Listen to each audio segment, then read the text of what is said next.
po Katekram, kumusta po kayo? Binalikan ko lang po itong ito pong kababayan po natin dito. Nakausap ko na ho ito nung isang araw eh. Sabi ko po babalikan ko siya.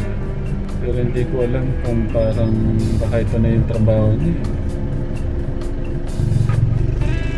Baka trabaho nito? Ayun na sir. Ha?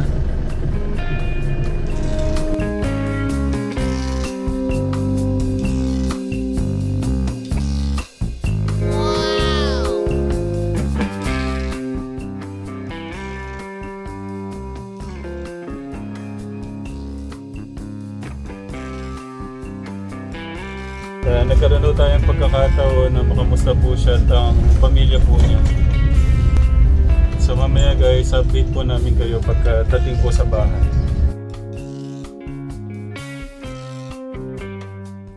Lagi po kayo dito? Madalang lang ako pupunta rito. Madalang lang. Doon po sa tinutuluyan niyo talaga? Sa tinutulugan ko dun sa misa naman dito, sa may animal. Ba't di na lang po kayo dito umuwi? Kasi di ako sanay nung lagi nasa bahay. Ah. So doon mga kasama niyo puro barkada? Yung halala ko. Okay, mga kilala. Okay. Ang pangalan ni Kuya?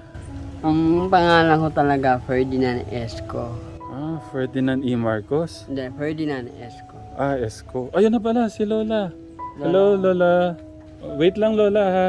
Kausapin ko lang po tong apo nyo. So, ilan taon ka na, Kuya? 26 years old. 26. So, nasan yung nanay at tatay mo, Kuya? Ang nanay ko kasi nasa Pampanga. Pampanga. Yung papa mo? Paano? Wala akong, sabi na nanay ko na wala akong tatay. Wala ka Pero siya na yung nanay at tatay ko. nanay at tatay. Pero, wala Pero meron ako mga kapatid doon sa isa niyang asawa. wala po kayong idea nasan po yung tatay po niyo? Sabi na nanay ko patay na lang pero sa loob ng puso ko, buhay pa. Okay. Hindi mo ba kinausap nung masinsinan si nanay para matanong Katampuhan kasi kami. Nag-aaway kami. Yun. Tapos nag-rebelde ako, nagbarkada ako. Okay. Tapos yan, nag-light ako. Ano yung kinatampo mo para magrebelde ka? Ang ginatampo ko doon, yung mga kapatid ko, laging nasikaso, ganyan. Ako naman kasi, kaya ko nang tayog yung sarili ko, kaya ko nang mamuhay. Kahit wala siya, tinatagad ko yung sarili ko. Tinatatagan mo. So feeling mo parang hindi ka special. Sila lang yung special, mga kapatid mo, ganun? Pero special din ako sa mga maraming tao. Sa maraming tao. Pero kay mama mo? Okay na kami ng nanay ko. Saka importante na namin siya, umuwi siya dito pag tuwing Pasko. Pero ilan po kayo magkakapatid? Ayun doon sa asawa ng nanay ko, 4. 4. Ah, okay. Tapos yung Sorry. dalawa, So ibig sabihin may una at pangalawa. May 2 kapatid na lalaki. Okay. Sa unang asawa ni mama mo, unang anak po kayo. Ilan po kayo? 3 yung kapatid. 3. Ako yung 2. Pangilan po kayo? Panganay. Ah, panganay pa kayo. So, kayo yung panganay, nakapag-isip pa kayo na hindi kayo mahal ng mama nyo. Kasi sabi ko na lang, ipipray ko na lang sana magbago yung nanay ko. Sana ako rin magbagong buhay para gumingaway family namin. So may problema kay nanay, may problema din sa'yo. Okay. Sige, ano yung pinaka problema kay nanay na gusto natin baguhin? Ang gusto ko lang baguhin sa kanya, alagaan niya yung mga kapatid ko, at sana alagaan din niya ako. Pero alagaan ko yung sarili ko dahil kahit wala siya dito, naiisip ako nun. Siyempre magulang ko pa rin yun. Yung sa pagsasayaw, diyan ko nadadala. Parang linilibang mo na lang yung sarili mo? Linilibang ko yung sarili ko. Okay. May ginawa ka bang hakbang para magkabati kayo ni mama mo? O may ginawa din ba siya ng hakbang para magkaayos kayo? Ano ba? Nagdadasal ako. Okay. Pero ikaw, hindi ka ba sumusuyo, mapalapit sa loob ng mama mo, ganon? Ano kasi, gusto ko siya makasuyo. Sabi ko nga sa kanya, sana ako lang yung maging anak mo. Sana wala na akong mga kapatid. Sana ako lagi mo inaalagaan. Okay. Pero proud din ako sa mga kapatid ko. May yung dalawang kapatid na babae, dalaga na. Tapos yung busong kapatid, malaki na. Tapos yung dalawang kapatid na lalaki na may trabaho na. Tapos yung isang kapatid na lalaki naman, yun, nag-aano naman sila. Ay, nag-aano na may asawa na. Hindi kaya dahil ganun si mama sa'yo, dahil pasaway ka? Una pa man? Noon pa man bata pa ako, pasaway na talaga ako. Okay. So, hindi natin masisisi si nanay na medyo napapagalitan ka o pakaramdam mo malayo yung loob sa'yo dahil napapagalitan ka kasi may mali tayong ginagawa. Minsan layas ako. Sa'yo din. Pero sa akin naman, yung problema naman kasi doon, alam ko na mabait ako sa pamilya ko. Ito, sige, linawin ko. Ilan taon ka noon nung naramdaman mong parang hindi ka special? 4 years old. 4. 4. Kita mo lang yung mga kapatid mo laging inaalagaan, gano'n. Okay.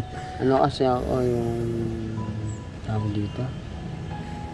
Na nagsaselos. Sabi niyo po kanina na sikat po kayo ng dating dancer. Talaga po, honestly, yung mga ginagaya kong mga dancer, black and white, also dancer. Anong pangalan po ng ano nyo, grupo? Ano po, ako nagsasolo ako. Solo. Na ano ko po talaga. Okay. So ako po talagang sumali ng mga contest, sayaw. Minsan tumatala ako Miss Gay.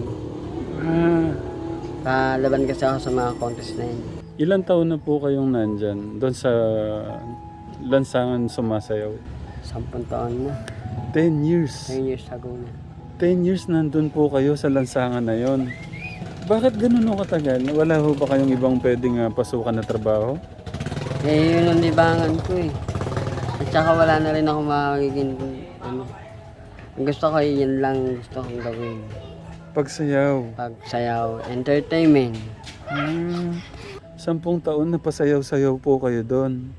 Okay lang po bang malaman kung nakakamagkano po kayo doon araw-araw? Araw-araw, kasi yung mga perang binibigay sa akin, binibenta ko naman, yun ang binibili. Opo, nasa magkano po araw-araw? Pwede ko pong 50, 30, ganun, 20, ganun. Okay. Mga barang coins. Yan. Okay. Gusto mo ba habang buhay ka dyan nandun? Sumasayaw? Tsaka gusto ko rin makita sa TV. Okay. Gusto ko rin sumikat. Kaya gusto kong ihahawan yung buhay ng pamilya ko sa hirap. Kaya kita kinakamusta kuya.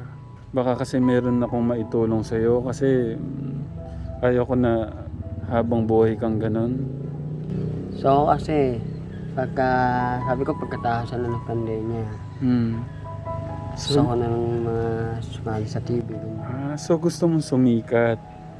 Okay. 10 years talagang walang hintuyo na araw-araw. Gaya ngayon, Sunday. Kahit Sunday, ano? Oo. Anong pangalan mo kuya? Buknoy. Okay. Kuya Buknoy, tanong ko lang muna. Nakapag-aral ka? Salim-pusa lang ako ng kinder. Hindi ka pinag-aral? Hindi talaga ako pinag-aral. Pero marunong ako magbasa, magsulat. Binabasa ko letra sa video, okay. Pero kailan mga kanta doon sa YouTube. Kailan mo nalaman na marunong kang magsayaw? Nung bata pa. Nung mga 11, gano'n. 11. So 11 sumasayaw ka na? 10 years old ako sumasayaw, gano'n. Hindi ka ba sinabihan na hinto ka dyan sa pagsasayaw mo dyan? Hindi. Problem niya sa akin eh. So okay lang sa kanya? Inaano niya ako, di na niya ako pinipigilan. Yung mga gusto kong gawin, nagagawa ko. Huwag lang ako mag-addict. Kasi ang pagkasabaw bawal yan. Bakit di ka dito nag-stay? Bakit kila sa mga kaibigan? Ayoko talaga eh. Di ako sanay. Ba't di mo sinayin? Kawawa naman yung mga pamilya mo, lolo't lolo mo. Sana sila na lang ang kasama mo. Ayoko kasi gusto ko lang, sarili ko na lang samahan ko. Okay. So kung tatanungin pala kita, meron ba akong maitutulong sa'yo, kuya? Oo. Ano yung maitutulong ko sa'yo, kuya? Tulungan mo ako nga sa TV. Makita ko si Kuya Will sa Okay. Tsaka makita ko yung mga dancer doon. Tsaka makita ko rin yung ibang artista doon sa 7. Okay. Okay, sige. Kung gusto mong ipakita yung sayaw mo kay Kuya Will, anong sayaw ba yun? Pwede ko makita.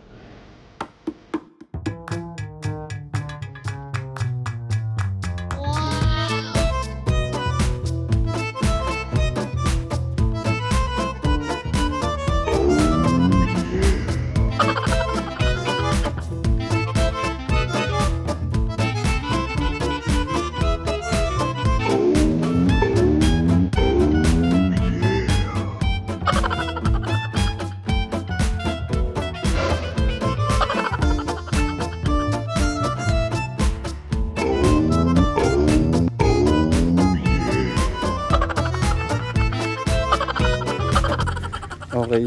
Gusto kong makamusta yung lolo't lola mo. Okay lang? Okay lang. Sige. Pwede tayong punta doon. Lola! Ayan, gising na si Lola. Sa ano po, nakita ko po sa San Miguel. Ayan, nakita ko po siya sa harap po ng 7-Eleven. La, okay lang po kayong makamusta. Kasama po siya. Yan ang namin ng mama ko. Ah.